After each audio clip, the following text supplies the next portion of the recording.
Қайырлы күн. Бүгін сіздерге Bambazzle платформасын қалай қолдану керектігін көрсетемін. Bambazzle платформасын ең алдымен жазып, алғашқы сілтемесіне кіреміз.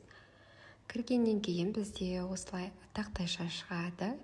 Менде тіркеліп тұрған себеппен дайын тұр My Library, ал сіздерде оң жақ бұрышында жоғары жағында тіркелу деп тұрады.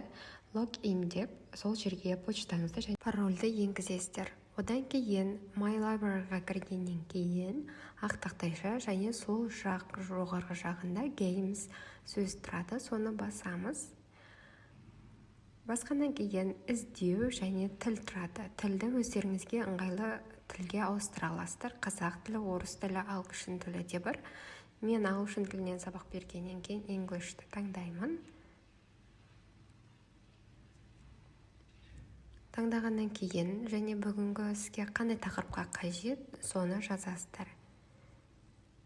Мен мысалы Present Simple өткен шақта тапсырмаларды, міне дайын тапсырмалар шықты, ойын түрінде немесе quiz time, Енді өзіңізге қажетті ойынды таңдау үшін сол жағында play батырмасын басып, Bambazzle'ды басасыз.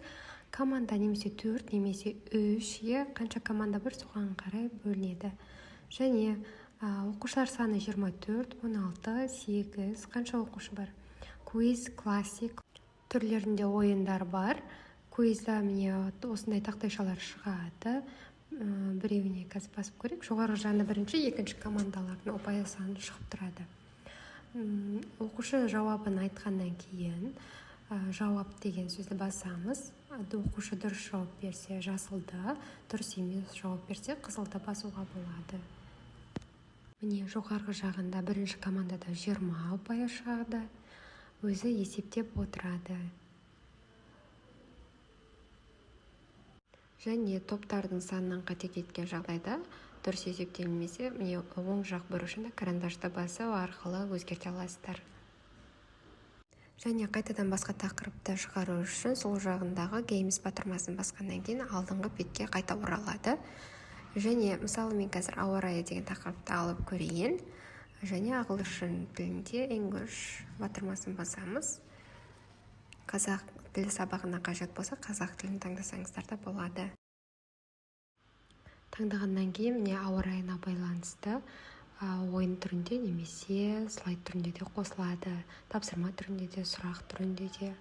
Осылай суреттің үстін басқан кезде жауабымен бірге шығады.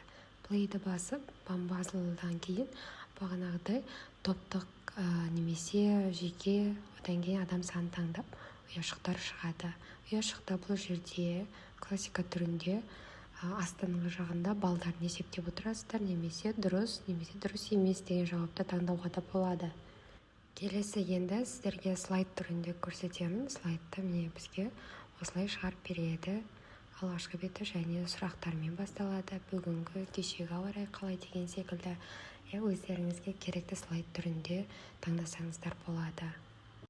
Міне осылай күнделікті тақырыбыңызға ойын сұрақтар дайындап береді, дайын слайдтарды.